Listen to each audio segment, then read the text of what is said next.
So here it is. David loves this man.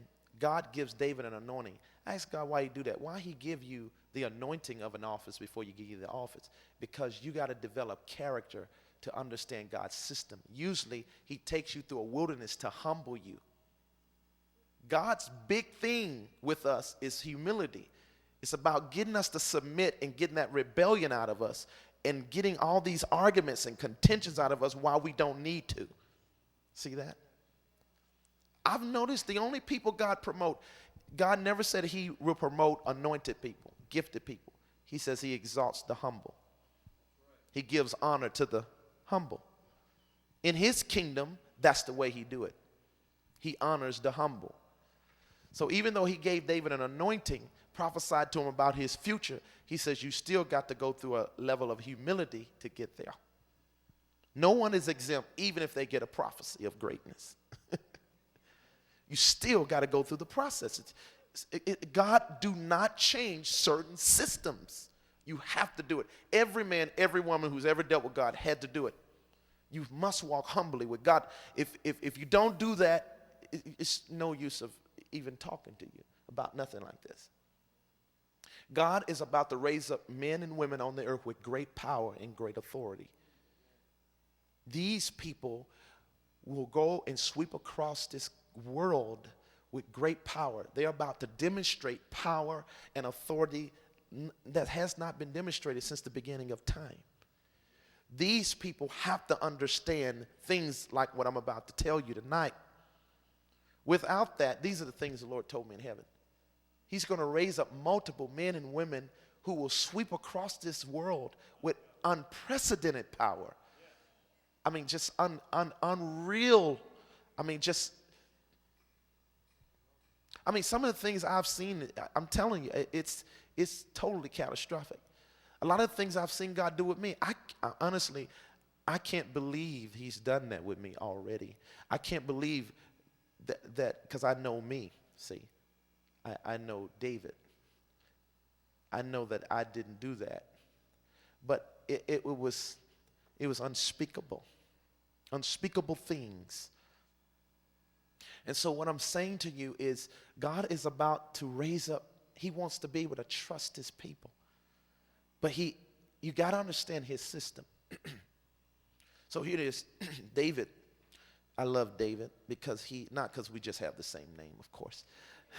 I know most of y'all probably thinking that. There may be a little of that in there. I don't know. but I loved him because I love the way how he dealt with things. I love it. I love it because he could submit to a wicked king. He could honor and reverence who this man was.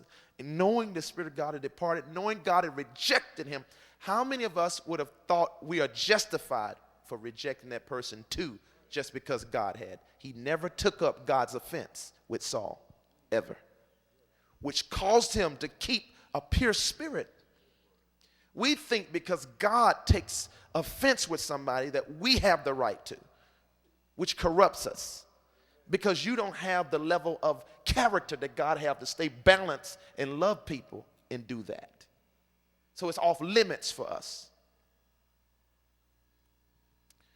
It's off limits. Here it is. He loves him and shows him he loves him and shows him that he's a son even still. He calls him father and he does nothing against him. He's running and he's running and he's running and he's running and he's running and he's running. Not because he didn't have the military strength to rise up an army, because he had mighty men in the hold with him. He could have took the kingdom by force. He ran. You know why? Because he knew that, watch this, even though God's spirit was not upon Saul, if he would have done that, Saul was still in a system. He was in an eternal system. That's what it means. Thou shalt not touch the Lord's anointed. He knew Saul wasn't anointed anymore. The spirit had departed, but he's talking about the anointing of being in an office, a system, a governmental system, that he knew that if he fought that, he would be fighting God. And the Lord said this to me one day. The Lord said this to me one day. He said, David, do you want to know why David was running from Saul? He didn't have to run. He was running. He says he wasn't really running from him. He was running from me.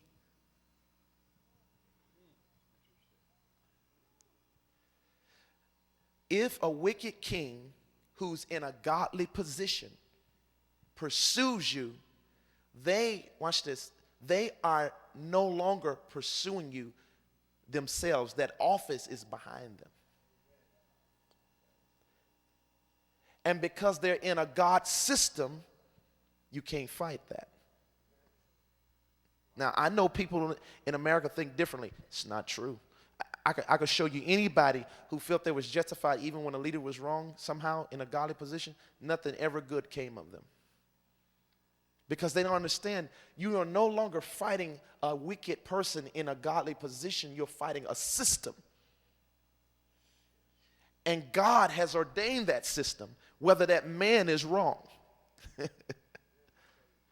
And so David is no longer just running from Saul. He's running from God. He's saying, I can't fight that. I can't fight that and win. He knew it was futile. And he wasn't deceived by Saul's actions. He knew God's eternal government. That's why God could trust him to be a king and could, watch this, and could establish his kingdom forever. God told David, there will not fail a man to sit on the throne in your generation or in your lineage. He says, you know why? Because of his heart.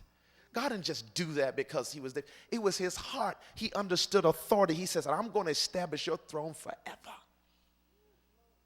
David right now is in heaven with a crown on his head, and he has his own kingdom, and it's an everlasting kingdom, and it's connected to Jesus' kingdom.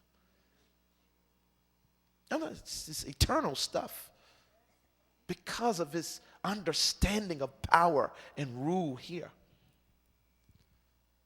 So he wasn't just running from Saul. He was running from a godly system that an unclean, evil king was using against him. And what did he do? I ain't going to do nothing. He waited till Saul died. If you notice, that's when God put him in power. If it would have been right to touch Saul, then you tell me, why did God only put him in power till after Saul died? Because God has a system and a cycle. You can't go over it. I don't care how anointed you are. I don't care how many giants you slay. I don't care how gifted you are. There's a system that is eternal. You can't come against it. You will fail and you will be destroyed. If you come against, you will be found fighting against God. You will lose. David understood this wisdom. It's the mystery of authority. Is it fair? No.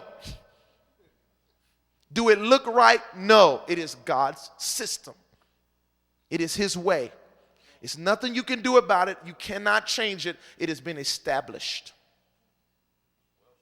Are y'all hearing this here? You must learn this. There are certain offices that God has put in place that whoever occupies it, it don't mean they're right. His system is, though.